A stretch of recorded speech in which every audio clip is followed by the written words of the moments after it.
This is the Game Changers Experience. Deep dive conversations with leading business disruptors, Olympic athletes, celebrities, entrepreneurs, and influencers from around the world.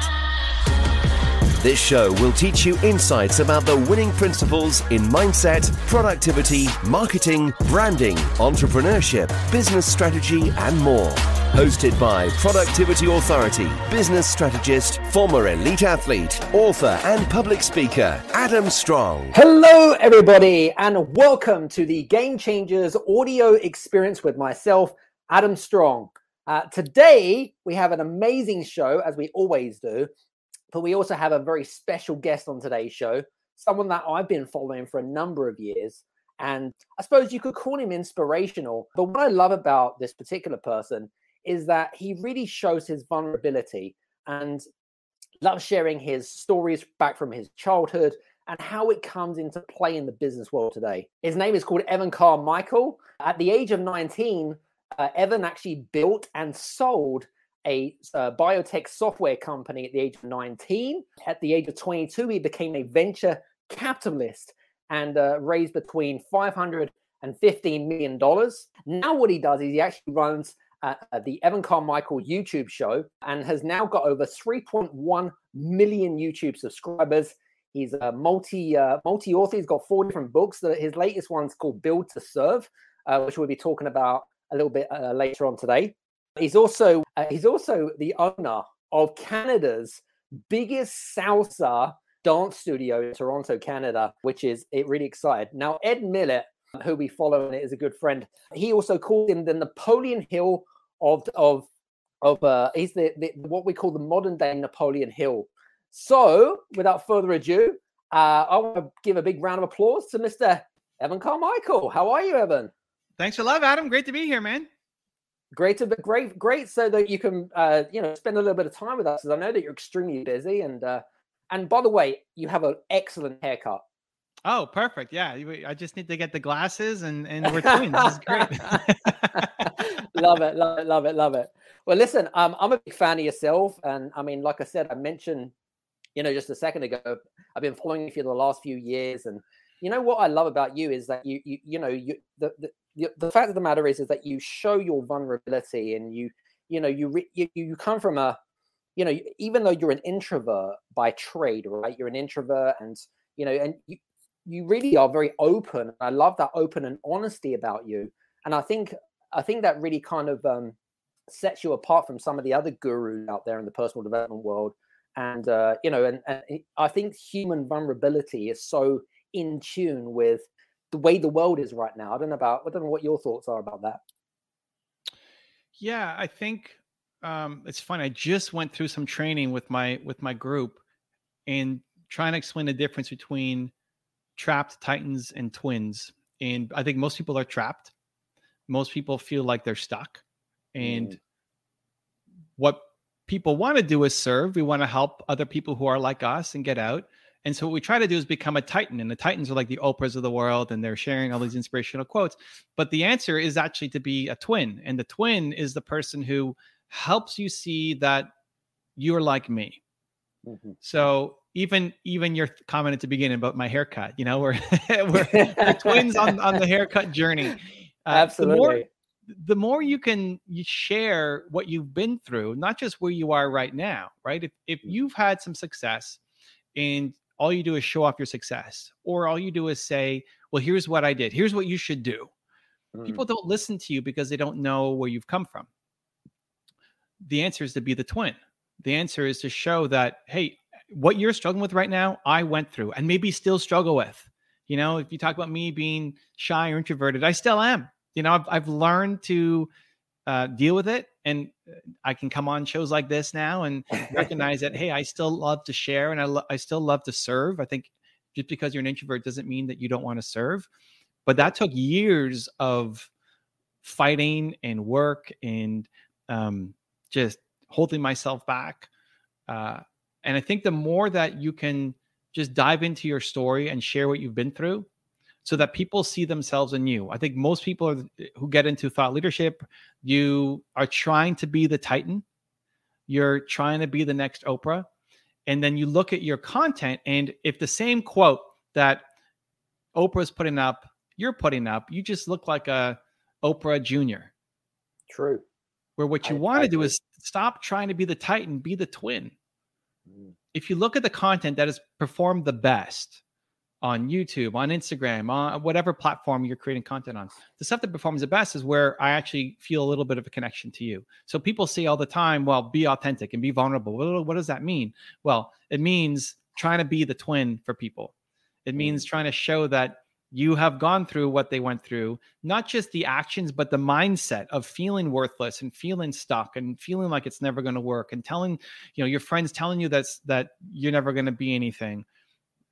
So you dealt with all that, and then you overcame, and now you're here. The twin content is a thing I think that's most missing in the personal development world. Yeah, I absolutely agree. And why kind of duplicate someone else's content when you can create your own, but you can emulate based on other people's your own kind of vulnerabilities and stories, which is what you've just demonstrated. And you're absolutely spot on. I 100% agree with what you're saying, and I'd love that whole kind of Titan versus twin. I think that's a great analogy. So that's cool. I was going to ask you, actually, I know that you, at the age of 19, I know we're going back some years, when you created and sold your biotech company. How did you get into that? Because I know that you really struggled through high school, but then you really found your way through, I suppose, a tutor or a mentor that really helped you to really understand. What I love about you, Evan, is that you're a visual guy. You like visual stuff. You like to, and similar to myself, I'm more of a consumer of content that is all about video and is all about audio, that kind of stuff. But tell us a little bit more about how you got into the kind of creating of that biotech company and stuff like that. Was it something that was on the cards? I mean, I know that there were friends of yours that kind of said, "Hey, Evan, why don't you come and join us?" But what was the conversations that went around that? So Adam, I mean, that was the hardest decision of my life. I was in university. I was on the track to be an investment banker. It's what I thought I wanted to do. If you look at my high school yearbook, it says, like, where are you going to be in 10 years? VP at a bank. That's what I thought my path, was going to be. Not that I had a lot of self-awareness or really knew direction. I just didn't want to not have money. And I thought bankers make money, so I'm going to go make money at a bank. So this is my high school mindset, I guess. And then I got to university, and I had the chance to work at my dream company, Merrill Lynch, and they flew me to the Waldorf Astoria in New York and wined and dined, and we're looking at an opportunity to join them in Asia, and so I'd be doing M&A activity, mergers and acquisitions, all the stuff that are like, oh my God, I'm flying around the world. I'm doing the banking that I want to do. I'm making six figures out of university, like what a great opportunity. And at the same time, I connected with two people who had started a biotech software company, and they invited me to join and do the business stuff, because I can't code software, and science was my worst subject in school. So it's like, you don't want me doing the actual technical stuff. And there was just something inside me that felt like I would regret if I didn't do it. The offer was Merrill Lynch, dream company, $100K a year, travel around the world, be the banker I said I wanted to be. Join a startup, take 30% equity in the business, and make $300 a month salary. Wow. That was my, like, what do I do, Adam? This is my choice. And this was also, I'm 41 now. I'm 41. So this was a little bit ago. It was like 20 plus years ago. Absolutely. I think entrepreneurship has come a long way. You kind of had to be crazy to be an entrepreneur when you were 19, when I was 19. And so I really struggled with that. And I talked to my parents, and I talked to my friends, and the consensus among my friends was, what are you doing? Go do the job, right? Like, this is what all of my friends were in the same program as me. We're all shooting for this, right? And got it. The thing that actually helped was, I wish I could say, Adam, I knew it was all going to work out. Of course, it's just so easy. I didn't know. And I thought it would most likely fail, but I just wanted, I wanted to know. I told myself I'd rather know and fail than not know, because I didn't want to, I told myself I didn't want to be an old man at 40. I'm 41 now. So at 40, you know, when life is over and you can't think clearly anymore. Midlife crisis, right? Oh my God. It's like at 40 when I'm old and it's finished. But this is how we think, you know, when I'm 19. It's true. I didn't want to regret it. I didn't want to look back on this moment and say, I regret that I didn't try harder. I regret that I didn't do more. And so some of my friends were taking a year off to whatever, go travel, do their own thing. Right. So I said, you know what? I'm going to take a year off and I'm going to work on this business. And it may become something big or it may not work, but I could always go back and get another job. You know, it was more, I don't know if I could get Merrill Lynch again. I don't know if it would be in Asia. I don't know if it would be 6-figure salary, but I could always get another job. And I didn't know if I'd get another chance at something like this.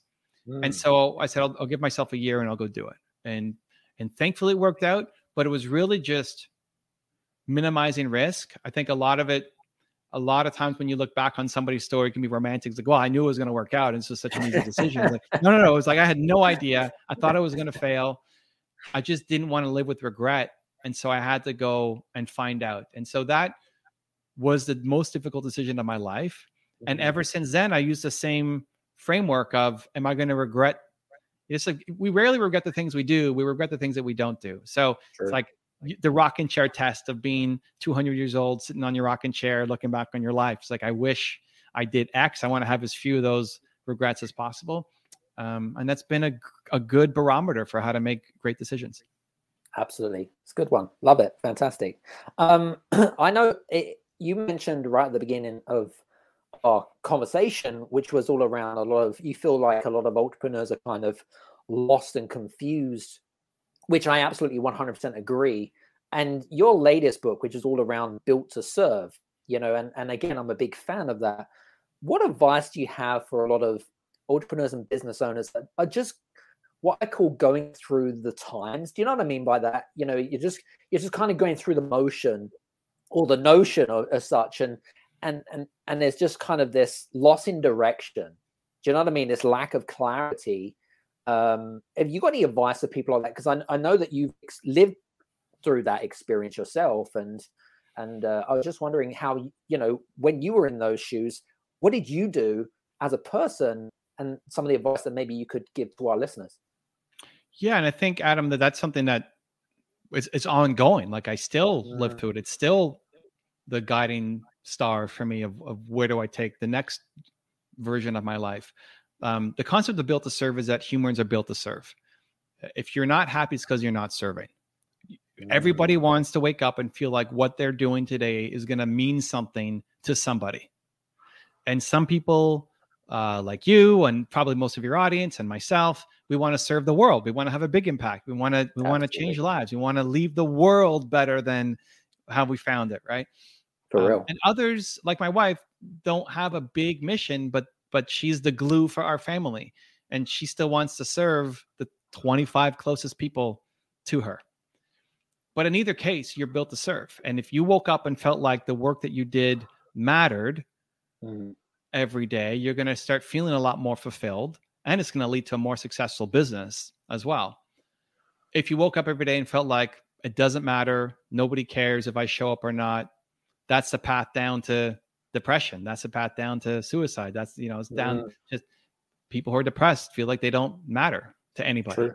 So we all want to feel like we matter. And so that's a concept of Built to Serve. Now, how do you serve? You know, there's a difference between holding a door for somebody or buying a coffee for somebody behind you in line. We all have these acts of kindness and acts of good deeds that you can do that makes you feel really good in the moment, but quickly vanishes. So it's not to say don't do those things, but the best way to serve is from understanding that your purpose comes from your pain. So people ask me, well, how do I find my passion? How do I find my purpose? That's really easy. You don't have to go sit on a mountain for 20 years meditating until you find your purpose. Your purpose comes from your pain. So whatever you struggled the most with in life as a human is what you want to help other people through. and not pain like physical pain, like you broke your arm or something, emotional pain. Like, when did you feel the most worthless as a human? Mm-hmm. And you're not done. Like, I'm not done growing. You're not done growing. No, you're never done. You don't want to be done growing. It's constantly growing, but you're way further ahead than you used to be. Agreed. And there's lots of people who currently are who you used to be. And they need your help, and they need your guidance, and they need your story, and they need your wisdom. And so for me, I want to help the 19-year-old Evans, maybe 20-year-old Evans who wanted to quit, because I wanted to quit on my business. Like, the worst day of my life was when I quit on my business partner. I told him I quit because we weren't seeing success. We had no money coming in. I just felt like I was a loser. You know, like I'm working my face off just every day. It wasn't that, okay, I put an hour here. It's like every single day, sun up, sun down, eating bean salad for lunch because it was all I could afford every day, and just not making any money. And I started to feel like I was worthless. And so I quit on my business partner. Now I woke up the next day and I went back to work because we all, I didn't want to regret it. Still that same conversation. I don't want to regret it, but we all have these moments where we doubt ourselves, or we feel insecure when we don't think it's going to happen. And I could have quit. Like, if I actually quit that day and didn't go back, I would be living a totally different life. I would not probably be talking to you, Adam, right here. And so I'm making content. Every video I make, every Instagram post I share, every interview I do like this, I'm talking to 20-year-old Evan who wants to quit. Because there's lots of 20-year-old Evans out there right now who just need a little bit of that guidance and support. So you're built to serve. That's why I wrote the book. If you're not happy, it's because you're not serving. But then how do you serve in the best way? Well, it's finding people who currently are who you used to be, being the twin, to then help them get out of the hole that they're in. It's interesting. This conversation, really relates to me on so many levels. And the reason for that is purely because, especially with the way the world is right now, right? I think so many people are in need of being served, right? But also, when we think about serve and we think about value, it's very subjective, right? Especially, we hang out on Clubhouse a lot, right? And we have a lot of listeners in, and we talk about the importance of service and value and stuff like that. But I guess my listeners will probably be saying to themselves, well, this is already well evident, Adam, right? This is already good. I get the whole kind of serve prospect and aspect, but how do we really turn it into a business which can be used as a vehicle to then turn into potentially a revenue stream? Are there any thoughts there from your perspective? Yeah, I think people have a really funny view on money. Some people grow up and they're taught that money is everything. And the next person who walks in my shop, that's my next car, that's my next purse, that's my next pair of shoes, that's my next whatever. He's like, you don't even see the person anymore, you just see the dollar signs. And other people grow up and they're taught that money is the root of all evil, right? That money is bad, that you shouldn't have money. And the actual quote is, the love of money is the root of all evil, but we've shortened it to money is the root of all evil. It's neither, neither. Money is a tool, and it's a really, really important tool, especially if you want to be an entrepreneur. But even if you don't, even if you want to be a charity, money is really important. And so what I like to say in the book is that money needs to be in your top 5 priorities, but it can't be number 1. Right. Number 1 is the purpose. Number 1 is the mission you're on. Number 1 is the good that you're trying to create. And making money as a part of that becomes really important. So money can't be number 1,000 on your list. You have to be thinking, even from the start, how am I going to turn this into a money-making business? Because otherwise, even if you just look through the lens of service, if you never figure out how to make money, you're doing it as a hobby, and then you can do it on the evenings and the weekends, which is fine and fulfilling. But if you actually could turn it into a business that you're making money, you could serve a lot more people. You can help a lot more people. You can have a team. I've got almost 40 people on my team now who help me do all the stuff that I do. The ability to have, I could talk to you because my team is doing stuff, right? Otherwise, I'd be figuring out how to edit a video, right? It just frees up your time to do more work. Businesses are successful because they bring value. So your challenge then becomes, well, how do I turn what I do into value? You want to make more money? Bring more value. You want to make money quickly? Bring value quickly. And one of the best things you can do is to figure out what were the things that helped you get over the hump that you were struggling with, or out of the hole that you were in. What were the things that helped you? And then sell that thing. So if Love it. coaching helped you, then sell coaching. If meditation helped you, sell meditation. Like whatever the thing that got you out of the hole that you were in. For me, it was studying success. For me, it was looking at Oprah Winfrey and Elon Musk and Steve Jobs. Actually, Elon was a little early. Oprah, Jeff Bezos, Bill Gates, Yes. Steve Jobs were like the people that when I was 19, 20, 21, looked to as inspiration, as hope that it's possible. So that helped me get out of the hole that I was in. So what have I done over the past 20 years is share the stories of all these successful entrepreneurs and what you can learn from them, because that's then bringing value to the 20-year-old Evans who are just getting started, right? So you have to figure out a business model. It's essential for you to then go off and not just build a business, but have the impact that you want to have in the world. Very cool. Very good. For you guys that are listening in, by the way, if you have any quick questions, because I know we've only got about sort of 5 more minutes, because I know that Evan is very, very busy. He's managed to fit us in his schedule. Please do put any comments in the comment section below. That'd be great. Interestingly enough, I wanted to ask you this question because I know that there are people on the fence that have come up with these amazing ideas to try to serve more people, but they're worried. Like they're worried, maybe that's fear, maybe it's because of their ego, and maybe it's because they feel like, I don't know, there's something that's holding them back, right? I mean, you consume and create lots of content to serve and build people and value people.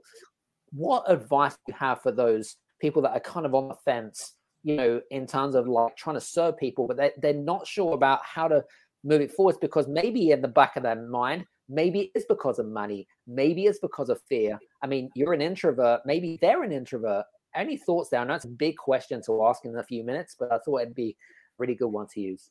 Yeah, it's a great one. And there's 2 answers. And you'll take a percentage of answer A and a percentage of answer B, depending on the day. Because one is a push and the other is a hug. And sometimes you need the push. Like, Adam, get off your butt and go do this. And sometimes you need a hug. So depending on how you're feeling, you need a little, and I use a bit of both depending on it each day. So the push is that you do difficult things. The push is even how you frame the question. Well, that it's hard, or that you're afraid. Like, well, that's not a good enough reason anymore. Like, just the fact that you said it means you have to do it, because you do difficult things. You do hard. You do scary. So scary, difficult, hard are trigger words for me. If I say it, if I think it, if I write it, if I text it, now I have to go do it because I said it, because I want to try to train myself that Evan Carmichael does difficult things. Right. So it just starts with the fact that you led that question with, but people are afraid. Okay, great. I don't accept fear or worry as a good enough reason for me not to do it, period. So now I have to go do that thing.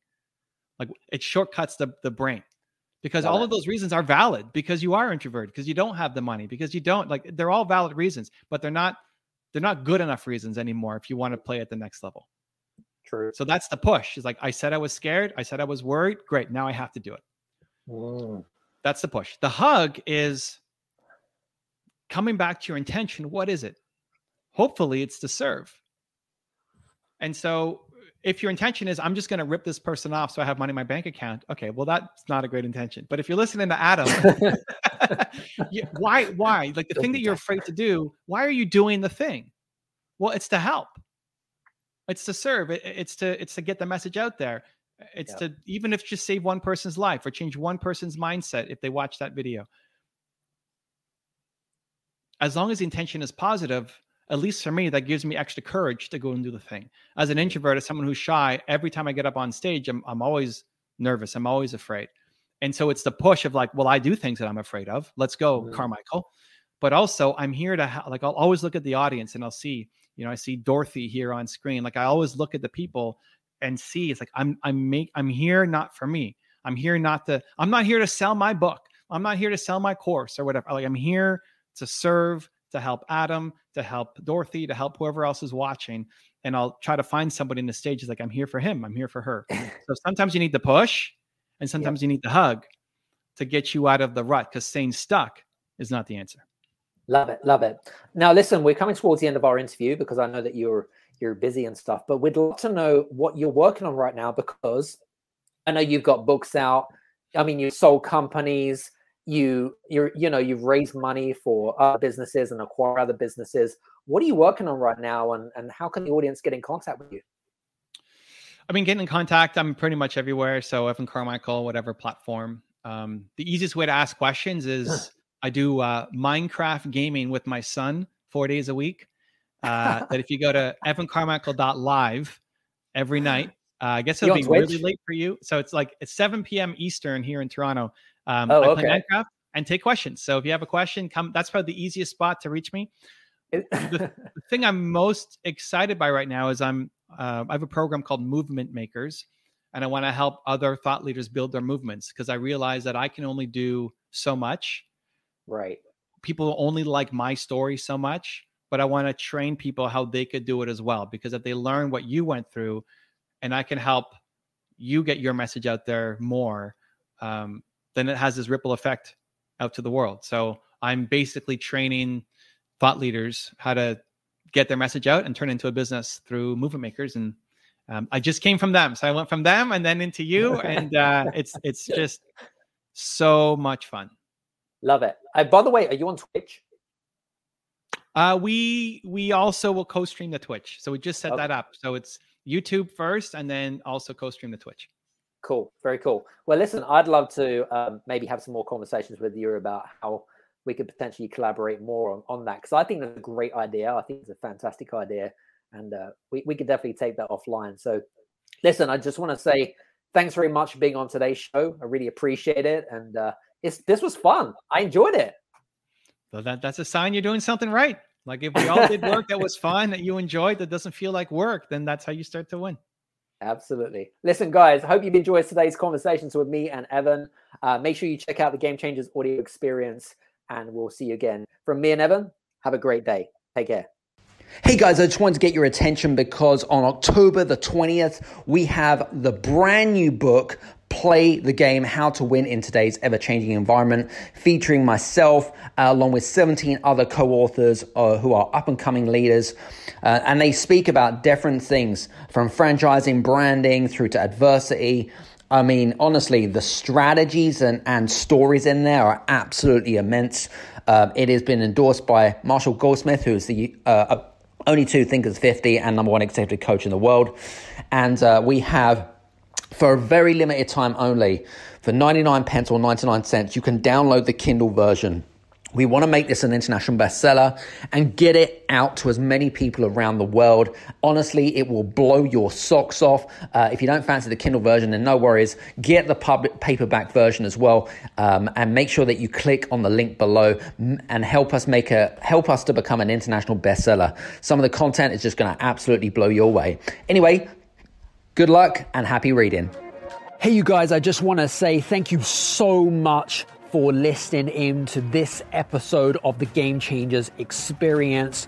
I hope that you got some amazing value, some great insights, and golden nuggets that you can implement into your business straight away. I would really, really appreciate it if you could leave a 5-star review on the button below. Have a fantastic day, and we'll see you on the next episode. Take care.